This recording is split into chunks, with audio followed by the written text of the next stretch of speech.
Nem tudo em linguística se resume a Saussure. Quem começa a estudar linguística precisa se deparar com as dicotomias de Saussure, porque elas influenciaram bastante a formação da linguística moderna. Mas o aluno não deveria concluir a partir disso que a linguística moderna é Saussure, ou se resume a Saussure, ou que toda a linguística, todos os linguistas concordam e seguem exatamente as ideias de Saussure. Não é isso que acontece. Saussure foi importante porque ele delimitou certas possibilidades, ele distinguiu certos tipos de abordagens com relação à linguagem, e essas delimitações e essas possibilidades influenciaram em muito a linguística, inclusive influenciaram abordagens que acabaram se opondo a essa visão de Saussure. Mesmo quem se opôs a Saussure, muitas vezes teve que se posicionar com relação às dicotomias, os conceitos e as possibilidades que ele traçou para a linguística. Dito isso, nesse vídeo eu vou falar brevemente sobre algumas teorias que surgiram depois de Saussure, especificamente sobre o estruturalismo, o gerativismo, a sociolinguística e o funcionalismo. Sobre todas essas teorias, nós temos vídeos aqui no canal, mais de um vídeo sobre cada uma dessas teorias. Então vocês podem procurar depois para ver mais a fundo. Mas aqui eu quero fazer uma comparação rápida entre elas. A primeira delas é o estruturalismo ou os estruturalismos. Muitas vezes há uma confusão entre as ideias de Saussure e o estruturalismo, com alguns até classificando Saussure como um estruturalista. Mas na verdade, nós podemos usar uma expressão que existe para se referir a Saussure como estruturalista avant la lettre. Ele é um estruturalista antes do estruturalismo existir. O estruturalismo é, na verdade, um conjunto de teorias ou de grupos teóricos diferentes que foram grandemente influenciados pelas ideias de Saussure, mas nenhum deles tem realmente o objetivo de ser um aplicador estrito sensu apenas das ideias de Saussure. Eles chegaram por influência de Saussure, às vezes por vias alternativas em ideias muito próximas, mas são teorias diferentes e que, hora ou outra, podem discordar e podem começar a explorar caminhos ligeiramente diferentes dos de Saussure. O que é em comum entre todas as teorias estruturalistas? É a ideia de língua como uma estrutura, entendida como uma rede de relações, em que os elementos vão se definir por oposição uns aos outros. Notem que eles usam o termo estrutura e não exatamente sistema, Saussure não usava o termo estrutura. Uma outra coisa importante é que todos os estruturalismos concordam com uma distinção entre sincronia e diacronia e com uma preferência pela sincronia. Isso significa que houve grupos teóricos que não trabalhavam com a diacronia, trabalhavam especificamente com a sincronia, e houve grupos que trabalhavam também com a diacronia, mas entendendo a diacronia de um modo bem diferente de como se trabalhava antes no método histórico comparativo. É uma diacronia como uma história do sistema, uma história interna da língua, como uma sucessão de sincronias de fato, e não como uma história linguística e social de determinados elementos isolados do sistema. Outra característica é concordar com a distinção entre língua como a estrutura e fala como a realização, a sistemática aleatória dessa estrutura. Também uma ênfase nesses aspectos internos da língua e não na história social e na cultura externa da língua. E uma ênfase em cada sistema linguístico particular, especialmente nas suas peculiaridades, nas diferenças entre esses sistemas, e não em universais linguísticos. E com relação aos tipos de fenômenos mais trabalhados, em geral, os estruturalistas trabalham muito mais com a fonologia, em segundo lugar com a morfologia e com a semântica lexical, e muito pouco com a sintaxe. Alguns nomes e grupos relevantes do estruturalismo são, por exemplo, Roman Jakobson, Nikolai Trubetskoy e Willem Mathesius. todos esses do chamado Círculo Linguístico de Praga. Leonard Bloomfield e Edward Sapir, do estruturalismo americano, Antoine Meillet e Émilie Benveniste, do estruturalismo francês, Joaquim Matoso Câmara Júnior, que foi um brasileiro, o primeiro linguista brasileiro, ele é considerado, e ele é associado ao estruturalismo americano por causa da influência que ele tem das ideias Bloomfieldianas. E Louis Himslev, do Círculo Linguístico de Copenhague. Esses são alguns de vários e vários nomes que a gente poderia citar. Esse estruturalismo dominou os estudos linguísticos da década de 20 até a década de 60, continuou além da década de 60, então no Brasil ele continuou pela década de 70, início de 80, mas a partir da 60 ele perde o caráter de a grande teoria dos estudos linguísticos. Ela era praticamente a teoria que dominava, sem nenhum concorrente relevante, os estudos linguísticos. A partir daí surgem outras teorias que vão se opor a aspectos do estruturalismo e vão suceder ao estruturalismo como teorias em voga na linguística. A primeira teoria, depois do estruturalismo, é o gerativismo, desenvolvido por Noam Chomsky. Essa teoria analisa a língua como um objeto mental, como um tipo de competência linguística ou gramática internalizada, que é uma realidade psicológica que é responsável por explicar a criatividade do falante. Então, há vídeos aqui no canal sobre gramática internalizada, sobre competência linguística. E essa capacidade dá ao falante a habilidade de produzir e interpretar todas as frases da sua língua. Essa concepção se opõe em grande parte à ideia de língua como comportamento externo, que é uma ideia de Bloomfield e do estruturalismo americano. Então, a língua não é apenas uma rede de relações entendida como um comportamento externo adquirido por hábito, mas é algo de natureza psicológica e mental.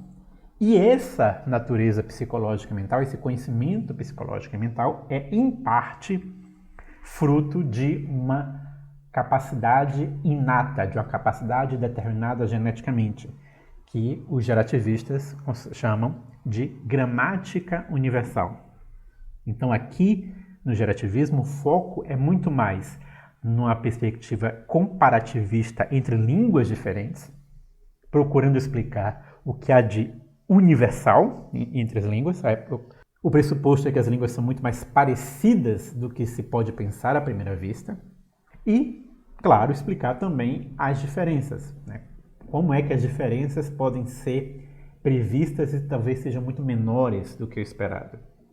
O foco, então, é muito mais na estrutura sintática e morfossintática. É a estrutura sintática das línguas que seria um esqueleto básico a partir do qual existem diferenças mais superficiais. E pouco se trabalha com fonologia com relação ao léxico, apenas os aspectos do léxico que têm a ver com sintaxe e com a estrutura. A segunda teoria, que vem após o estruturalismo, é a sociolinguística, que é associada principalmente ao nome de William Labov. Essa teoria tem o foco em compreender o mecanismo da mudança linguística. Diferente do estruturalismo, que em geral não se preocupava com a mudança linguística, ou quando se preocupava, era apenas uma comparação entre dois estados de língua, descrevendo o que aconteceu, o que mudou nesses dois estados. A sociolinguística está preocupada em descobrir como é que as coisas mudam na língua, quais são os mecanismos que fazem com que a mudança aconteça. Algo que os estruturalistas achavam que não dava para se descobrir. Então nós podemos dizer que a sociolinguística ela vai estudar a variação sincrônica, procurando na variação sincrônica fatores estruturais, mas também e principalmente fatores sociais que influenciam a escolha do falante entre uma forma linguística e outra. E esses fatores eles examinam tentando descobrir o que faz com que a mudança linguística aconteça com o passar do tempo. Então nós podemos dizer que a sociolinguística está olhando os dados sincrônicos para chegar há uma compreensão de um processo diacrônico. Nisso, há claramente um enfraquecimento da distinção entre sincronia e diacronia. A sociolinguística não está preocupada, não enfatiza a separação entre sincronia e diacronia, mas o contrário.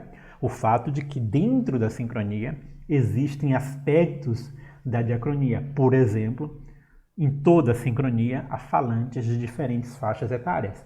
Em cada faixa etária é um retrato da língua de uma geração diferente, de uma época diferente.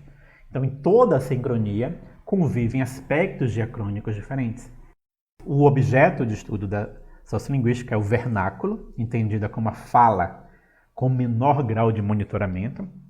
Então, isso mostra que, da dicotomia entre langue e parole, a sociolinguística está preocupada com a parole, mas está preocupada com a parole não mais vista como elemento puramente aleatório e individual, mas um elemento que pode representar comportamentos grupais diferentes.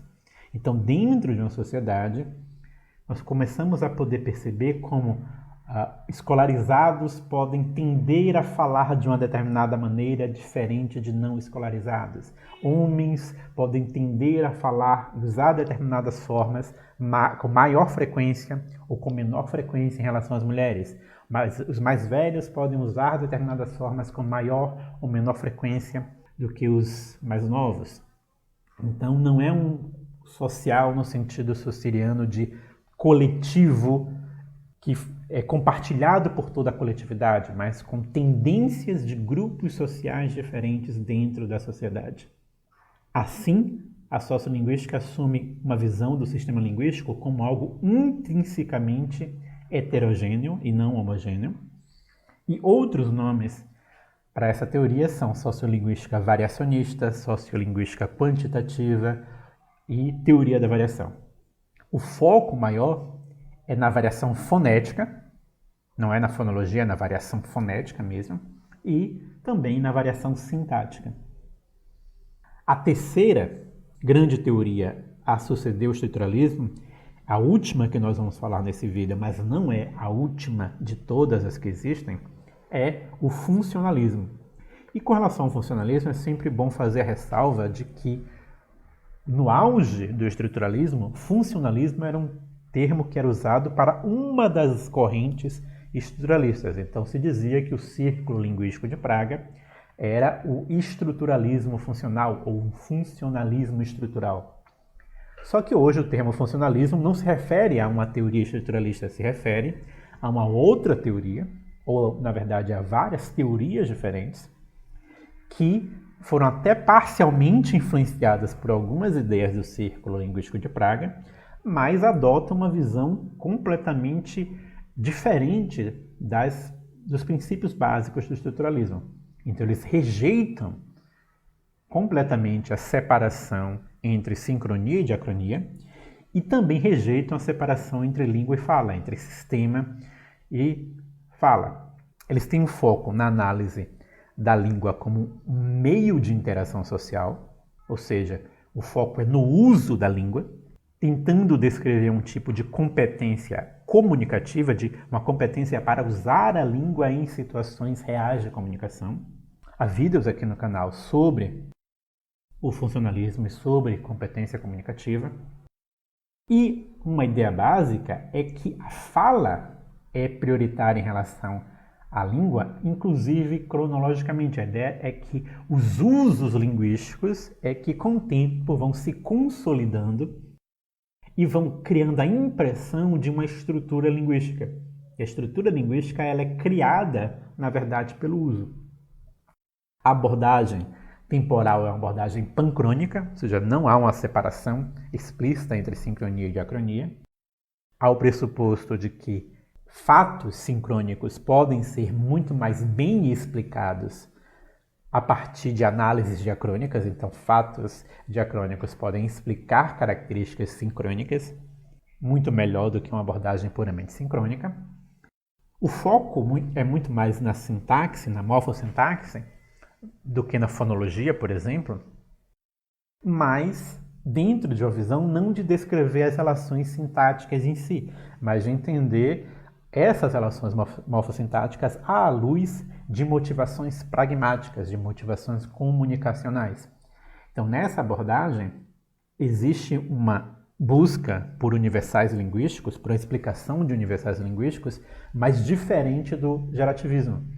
Os funcionalistas estão preocupados em explicar como é que os universais linguísticos, na verdade, talvez não sejam universais linguísticos, mas sejam universais comunicativos. São fruto de uma outra coisa externa à linguagem, como, por exemplo, as necessidades comunicativas e interacionais básicas de qualquer sociedade, e que isso acaba se refletindo em escolhas, em usos semelhantes em diferentes culturas, em diferentes povos. E isso cria aquilo que se chama de universais linguísticos, mas são, na verdade, universais da comunicação.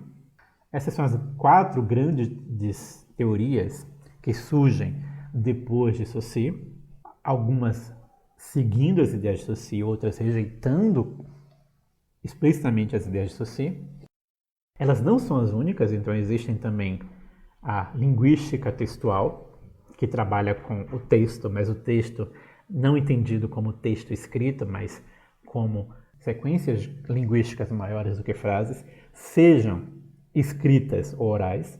Existe a linguística cognitiva, que também é chamada de semântica cognitiva. Existe a semântica formal. Existe a teoria da otimalidade, que trabalha com a fonologia.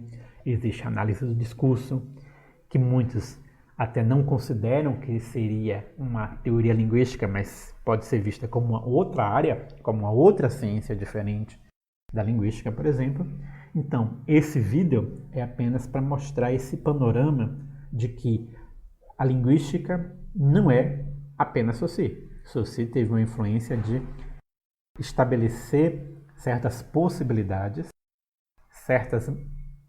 de fazer certas distinções do fenômeno linguístico que muitos seguiram, outros aperfeiçoaram e outros, na verdade, rejeitaram.